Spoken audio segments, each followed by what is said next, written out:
Us, Mitch. Sorry, Sharon. We had to close off and come back again, so I hope everybody is able to find us. Normally we get inundated by thousands and thousands and thousands of ants, and then about 5 people watching. How are you? Look, this week we're continuing on with our wrestling series, our series on wrestling skills, primarily for non-wrestlers. Of course, if you wrestle, you're a wrestler, you know everything. But the premise behind everything that we do is Solsai said to us, if you want to call yourself a martial artist, you cannot be ignorant of the fundamentals of other fighting arts. And it really is that simple. If you add grappling, even judo throws, BJJ groundwork, chokes, arm bars, leg locks, and some wrestling stand-up throws to your Kyokushin body of knowledge, you are instantly more dangerous and instantly more capable, not only because the range of techniques you are capable of using it expands exponentially, but also your ability to defend against those particular fighting arts. We've done videos on how to deal with being caught on the ground, how to use punches on the ground, and things like that. So I think it's really important that we get a handle on fundamental stand-up wrestling skills for the Kyokushin fighter. I watched hey, listen, do you ever watch, what's his name, Jesse Enkamp, the karate I nerd? have seen some things. Right. I watched one of his videos the other day, and I really enjoyed it. He did an interview and he did a training session with that Steve Wonderboy Thompson. That guy's got footwork to kill for. And I think it was really nice watching a good exchange backwards and forwards about different skills. But I also realized how effective Kyokushin is. It's leg kicks, it's body kicks, it's head kicks and so on. But both of them have got great skills. Anyway, just thought I'd mention that.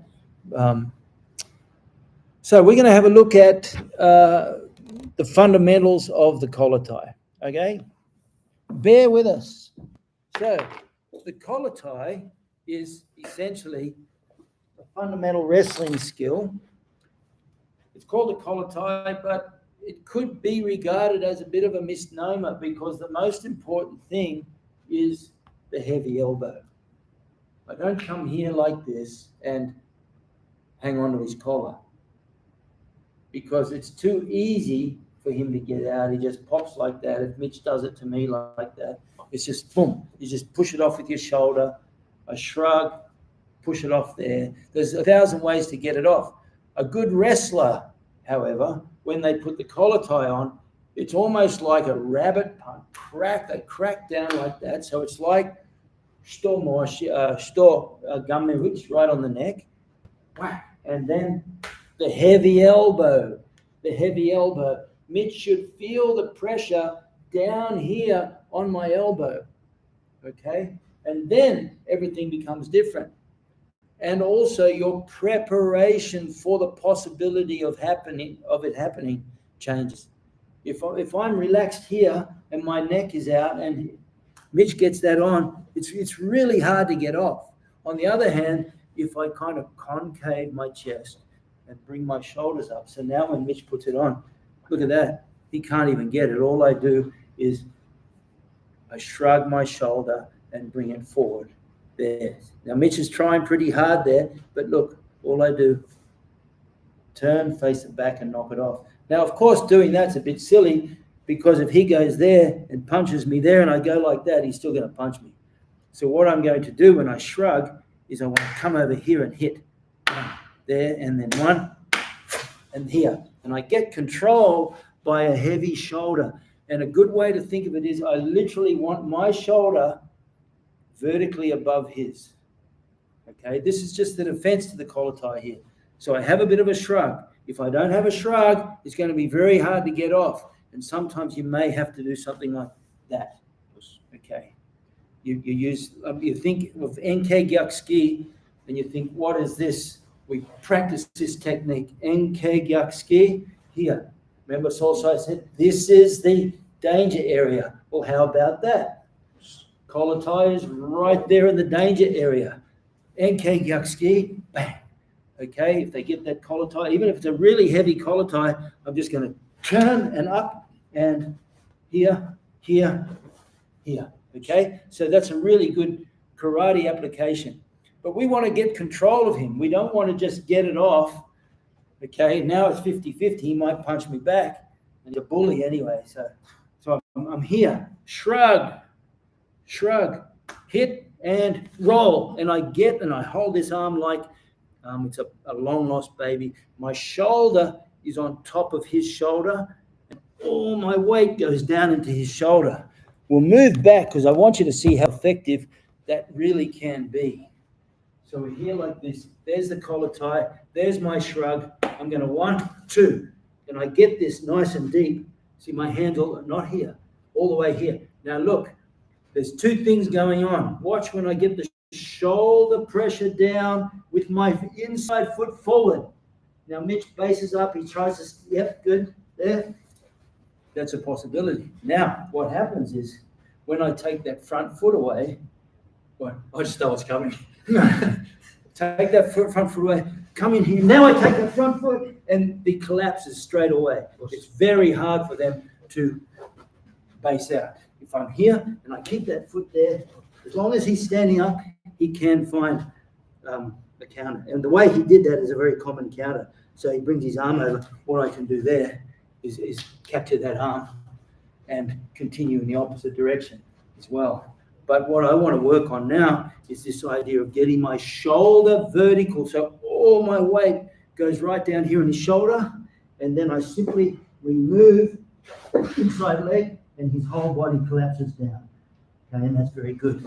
And Shaun, would it be fair to say, people might say, if you have me 2-on-1 here, but I'll just punch him in the head. It's just not going to happen when you're controlling the shoulder. Yeah, it shouldn't happen, because if he tries to punch you, boom, I just do that and he goes down. I also want to do it in a way I take my foot off the ground, but I don't let my knee go down, because the reason we're doing it without mats is we have to be realistic about a street. If you're on bitumen or cement, your knee hits the mat, you can really damage your knee. So I'm going to keep my knees off the mat, I put the pressure down, and then I come there. So his knee goes down, his arm goes down, everything goes down, and I'm still able to stay in control. In a grappling situation, of course, you go down. If you're on mats, you go down. You can come into this, move back a bit. So he goes collar tie, boom, I shrug it off and pull it up here, and I go and I take that arm down, and I keep that pressure on him. Now, here's what you can do. I'm going to bring this hand over the head and pull it towards me. And this hand under his armpit, I'm going to come to my own head, and I'm going to flip around into that position there. Okay, that's a form of just a quarter Nelson turnover. Okay, now we can also use that collar tie to our advantage.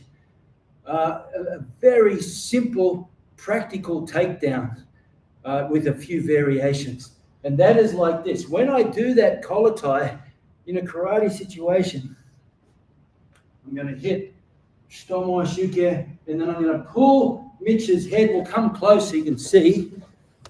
I'm going to pull Mitch's head. Watch here. I hit Stomo Gamen, or what is it? Sto Gamen, yeah, bang. But I'm not doing it to the Gamen. Gamen is the face. Okay, I'm not doing it to Gamen. I'm actually doing it to the neck. And I hit the neck, pull down, and I pull his head into my chest right here. See that? There's a reason for that. Is one, I get to see how his neck is kind of crinking back. But two, if Mitch is good at protecting his underhook, if I just pull it straight down and look for that underhook, it's really hard to get. Okay, so what I do is I'll collar tie and pull here, and that opens the underhook. See that? And I have a split second where I can grab that underhook, and then I'm going to come up with my strong gable grip, or your butterfly, your double wrist grip, like that. And I want you to see how Mitch's neck gets cranked in. See that? That crank. And I need to stay strong here. So this, if I go underhook hand, palm down, I don't think it's a strong person. I like to go underhook hand, palm up, and pull that back like hikite. Pull that back here. Okay, now we're going to go back so you can see the continuation of that. So we're in this position. Stop, pull into my chest. Okay, that temporarily opens this underhook up. Pull in and then come up, and I shoot up hard, because if I kind of try to sneak it in, he's going to close that off really quickly and counter. So what I need to do is pull, shoot. Okay, and then I'm going to 1, 2, and I'm really cranking that in so his head is at an awkward angle. Okay, and then all I'm going to do is I'm going to back, and sag, and finish in this broken, in this kesa, the form of wrestling kesa, if you like. It's like a wrestling collar tie. Okay, I'm going to set that up. Give me a sec. So here we go again. Well, maybe he throws a punch at me. Boom. Perfect there. He throws that punch. All I'm doing is I'm covering. I don't know where the punch is coming from. Usually it's an overhand right or a haymaker or something, but I'm going to come right up with my double hand movement. Boom.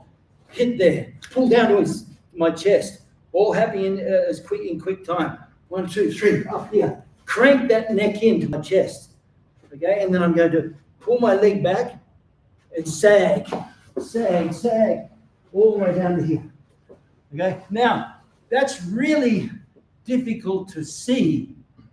You have to feel it. You can't see it. Like Benny the Jet says, seeing isn't believing, feeling is. So it's really important that when you practice this, you understand that you get feedback from your partner. Right now, I can tell Mitch has about 10% pressure on him. So if he was to say the alphabet there, A, B, C, there's no pressure. But if I do it properly, where I'm sagging, getting my, and now he says the alphabet, A, B, C, D, E. There's that pressure. Then I can keep that grip. Don't lose the grip when you go down, and push my hips forward, and you get a tap there. Okay, just from the pressure. It's not a neck crank, it's a diaphragm tap. You're shutting down the diaphragm, you're folding the body. Okay, another thing you can do here is slide my hand to his hand. I never try and push the hand down like that, because if he's strong, he'll counter it. But if I slide it down and push it into my hand, into my leg, now I have double connection between my hand and my leg. So now if he tries to pull his hand back, it's infinitely harder. And then when I'm ready, I'm just going to keep pushing it down and catch it between my knees. Okay? And then I split my leg slowly, and then I go back to this diaphragm push there. That's just one example of how you can use that collar tie to your advantage. Another possibility, once again here, I don't want to trouble this, boom, crack. I do that stop. It can also be mawashi. We practiced this at training last night. They throw the punch and I move off and I hit with the mawashi uchi here. Okay, there, 1, 2. It's very deceptive. And then 1, pull his head into my chest. Okay, shoot the arm up and get the strong grip and crank his neck. You can see Mitch's posture there. Make it hard. But sometimes they'll start to pull away. Watch what I do. The overhand is I'm going to tap his head down and shoot it in here. Okay, I'm not looking for a guillotine. If you know guillotines, that's great. But as a karate guy, we're not good enough to get a guillotine on someone who knows how to defend it. But what we are capable of doing is I pull the chin like this. Come a bit closer. I pull the chin here, and I put pressure there with my shoulder right on the C7, the cervical vertebrae. So I pull the chin here, and I tip my shoulder. So one shoulder is right on that. So you can see Mitch's neck. See how it extends out there. Hard to see because of my monstrous pecs. Whoosh. Yeah. Not even close. Okay, so I have the grip here, but he starts to pull out. Watch the back collar tie hand, collar ties again, comes down, and I capture that. And then I'm going to put my shoulder right on C7 and just take my legs away. See that? And that drags Mitch down.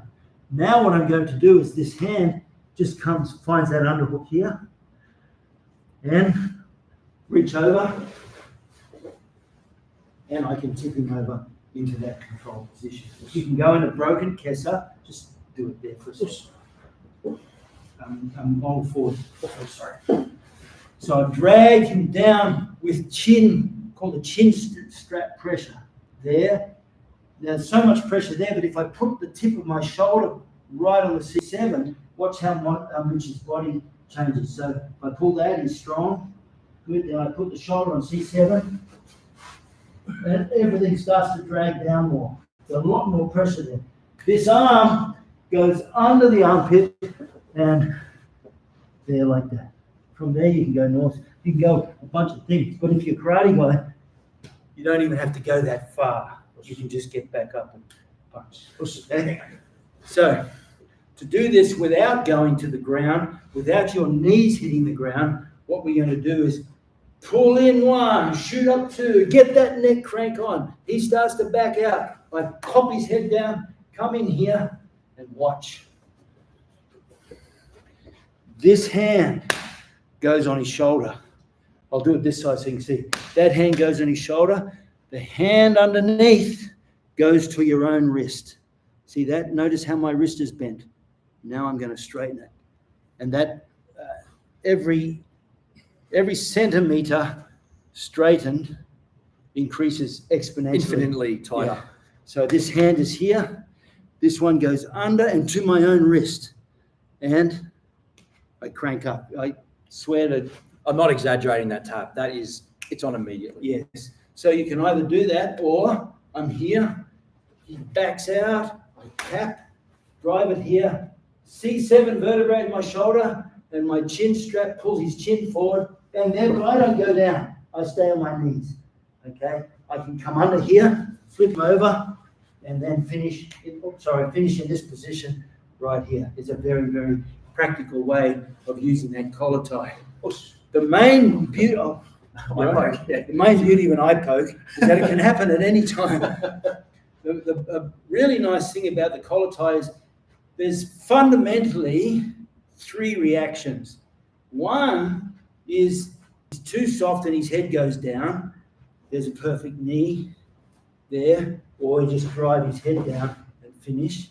Two is his head goes up too much, so they overreact. So relax. And he's a karate guy, and he goes, "Oh, I've heard about collar ties. I've got to keep my head up, keep my head up." He goes, boom. See how his head goes back?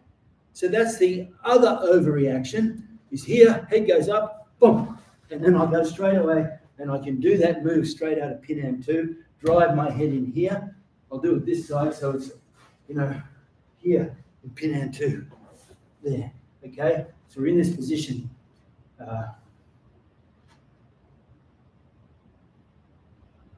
Mental blank. So, yeah, collar tie. What are we doing? Let's switch sides. Yeah, and then I'm going to. Yes, that's right. He's overreacting. So he's pulling his head up too much. Pulls his head up too much. I'm just going to headbutt him there. Boom, pick that leg up and drive. Okay, well, that's straight out of pin hand 2. Here. Another thing you can do is, see, Mitch's other leg was forward. So what I can do is pull this and look, step back, brings that leg forward. And then now I can come into here. I don't have to go to my knees. Wrestlers can go to their knees because they have the softness of the safety of the wrestling mat. On a street, bitchman, you go to your knees, you tear your knees to shreds. So stay off your knees. What you do is you keep your head here, and I gather this, boom, and I push my head. See how Mitch is jumping already? I push my head and pull my leg, pull his leg. Okay, if he keeps his balance, if he has good defense by pushing my head and he has an underhook on this side, if he does that, what I'm going to do is loose my, and you have the other leg as well. Okay, so that's a good fundamental way to use that if they overreact. Boom, there. If they're experienced with it, they know not to underreact or overreact. They kind of stay there. That's when I'm going to use 2 hands, pull it down, and do this technique and kind of crunch that head right in there. I can twist that way, or I can sag that way. I can even sag that way, but it's the same outcome. I drop, I keep this grip strong, Drop, drop, drop. Yep. Drop, drop, drop. Notice my knees never hit the ground. What hits the ground is his body. Nothing on my body ends up hitting the ground. We'll do that once more. So here, boom, I pulled his head to the side, shot my arm up, come in here, and crunched his head to my chest. Then I'm going to sag. Watch that my knee, nothing on my body except my feet hit the mat. I go down, down, down, down. Yeah. Even my bum is off the mat. And that way I put pressure on Mitch. Okay? These drills are really worth working on for the karateka who's transition into, generally speaking, non-karate ranges. I think knowing those skills. And if you, Sean's been really nice to me.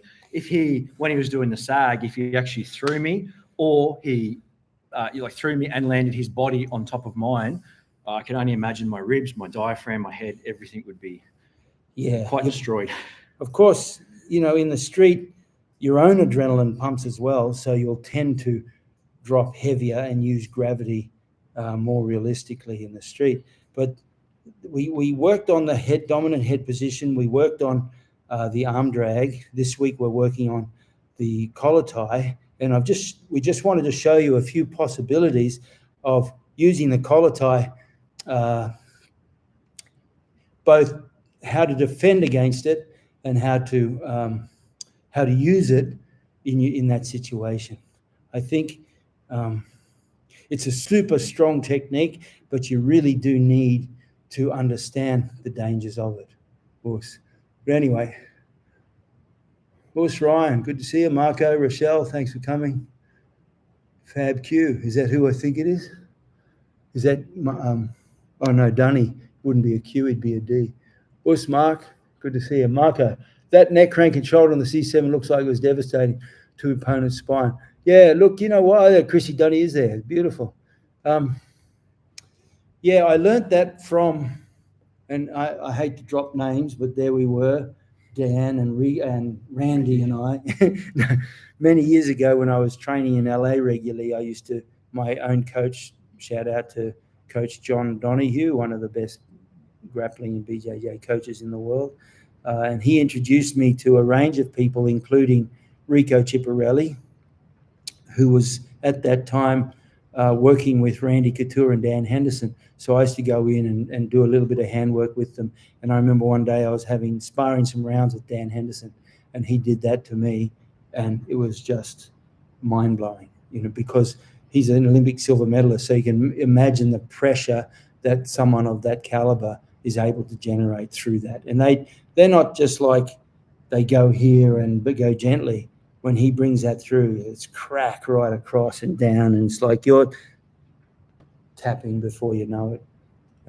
And I still have a tooth missing from where he drove his hand underneath like that and took the tooth out. So anyway, I hope you got something out of that. Remember, the wrestling, we're working on a series of wrestling skills. You don't have to become a wrestler, okay? Just remember what Gene LaBelle said. If you want to beat Mike Tyson, you can beat him at badminton or tennis, just don't try and beat him at boxing. So don't try and out-wrestle a wrestler, which means you try and bring everything back to your game, which is the stand-up. If you can collar tie here, then hit and knee. Don't necessarily look for the single leg and so on. But sometimes when you're being nice and just a drunk or something like that, you don't really want to hurt them, then the wrestling's great to drop them on their butt and walk away. Collar tie, pinch headlock, kesagatame, beautiful. Yeah, we're in Australia, Ryan. You're in USA? I think it's USA you mentioned. Yeah, USA. Beautiful. But anyway, yeah, Ryan, we're in Australia. We're in Queensland, Australia. Orlando, Florida. Beautiful. Florida. Nice. Yeah, I don't know if you can get to Australia. I think with my new baby, I'm not going to be heading off to Orlando in a real hurry. But you never know. Because I believe you're Gracie Baja. We're Gracie Baja too. So that's a really nice connection there, Ryan. You did get invited to a seminar in the States next month or later this month, didn't you? For Was that with Eric? Eric was doing something? Oh, that's Eric Paulson, yeah. Yeah, but anyway, it's a separate thing altogether. That's a long way, Orlando and LA, like that, over across the country. Anyway, guys, look, that's just our humble contribution. We want karate guys to expand their skill base. Karate, particularly Kyokushin, has a fundamental base of about 400 or 500 techniques. If you add the fundamentals of wrestling and the fundamentals of the 8 positions on the ground in BJJ, you could even add some judo, but not everyone has a gi. So if you can work your judo without a gi, very, very realistic, very, very practical. But you need to be able to transition from the kicks to the punches, to the headbutt elbow, to the stand-up grapple, to the ground. And even if your objective isn't to beat the grappler at grappling, what you can do is you understand enough to protect your underhooks, protect your neck, get back up again, and take it back to your game. Okay, so that's how the circle goes. If you want to beat the kicker, I say that each range trumps the range before it. So if you want to beat a kicker, you move to punch range. If you want to beat a puncher, what do boxers do when they're a little bit unclear in their head? They tie up, so they move into the headbutt elbow range. If you want to beat someone who's good at the headbutt elbow range, you really go into the stand-up wrestling. And if you want to beat a stand-up wrestler, you throw them to the ground and control them on the ground. And if you want to beat someone on the ground, you make space and stand up. To the grappler, space is the enemy. Okay? To the stand-up fighter, space is the friend. You have to be able to control that distance and space. Is there a lot of BJJ and karate schools in Australia? Yes, indeed, Ryan. In fact, we live in a town called the Gold Coast, and it has more martial arts schools per capita than any city in the world. We have a population of about 600,000? 600 or 700 maybe, yeah. And there's more than 2,500 martial arts schools. It's just the climate, even though it's raining today, the climate, and there's particularly the Brazilians who bring the Jiu-Jitsu, there's a real affinity with the lifestyle here. So anyway, guys, thank you very much. We'll leave it there. Next week, we may even continue on with collar tie, but we'll see how we go. I hope you're getting something out of this wrestling gig, because for a karate fighter, you need to understand some real fundamentals, stand up. Otherwise, we had one guy today who's just a beginner. He's about 6'4", and he was saying he gets easily taken down by guys who are 70 kilos. So until you understand some of these fundamentals, your posture and balance is at the mercy of someone who really knows what they're doing. So let's continue to add on the skills. And the interesting thing is, as you do so, you see connection in the kata. And you see practicality in a lot of the techniques, which you just don't see in tournaments. If you think that karate is the tournaments, you couldn't be further from the truth. Tournaments are just like a small portion of it, one facet of the whole diamond of karate. But you see a lot of these techniques, enke, gyatsuki, stomawashi, uke. What are those? You never see them in a tournament. But the back fist and the knife hand, everything like this, are very realistic in a real confrontation, primarily because of the angles and the surprise. But everyone says, well, let's compare. Let's get this guy from there and put a karate guy and put gloves on. Changes everything. Put gloves on, everything's different now. Wrap your hands, it's different.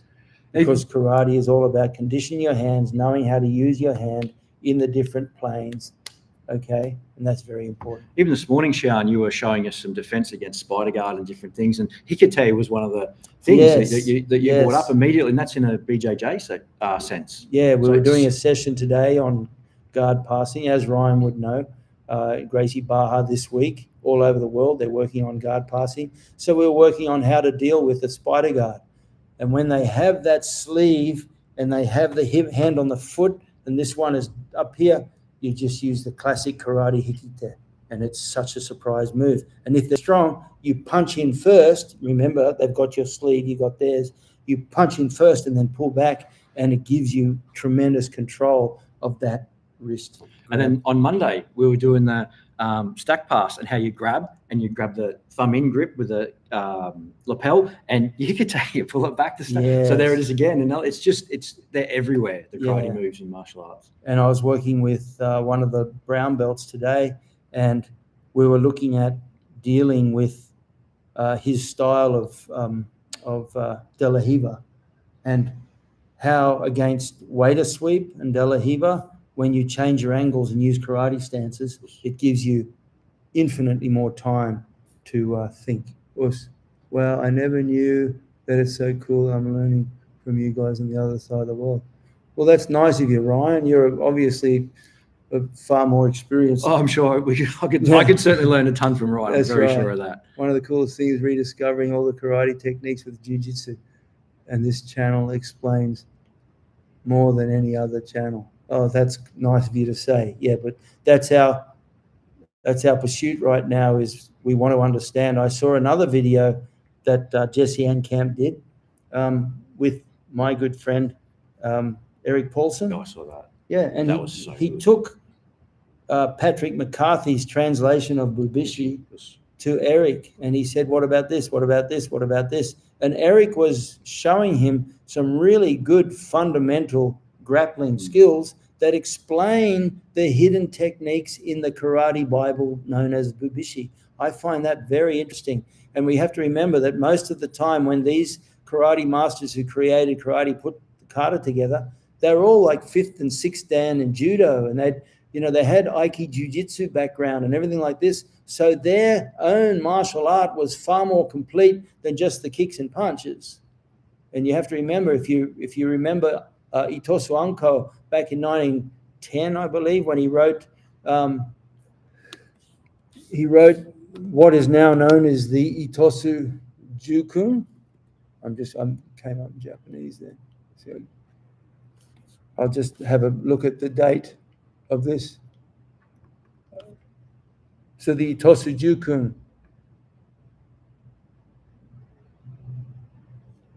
1908, Itosu Sensei wrote what is now known as the 10 principles of Itosu. And in that was one of the first steps to deliberately softening karate to make it more widely acceptable, because it was far too dangerous. Everything was like, it was designed to break things, designed to take eyes out and stuff. And they had to remove all that to make it popular for the school-age children. So if you want to go back, one place you could go, look up Patrick McCarthy on YouTube. Patrick McCarthy is, I think, one of the most incredible researchers. And he has a system called Koryu Uchi Nadi. I'd love to go there myself more often. But his research into connecting the old karate with realistic fighting is out of this world. Of course. Yeah, Anko Itosu was so influential that pretty well every karate style that ever came out of Okinawa was affected by him. Okay, we'll leave it there, guys. Thank you, Shaun. Good to see you, Mitch, again. And we look forward to seeing you next week. Thanks for coming. Us.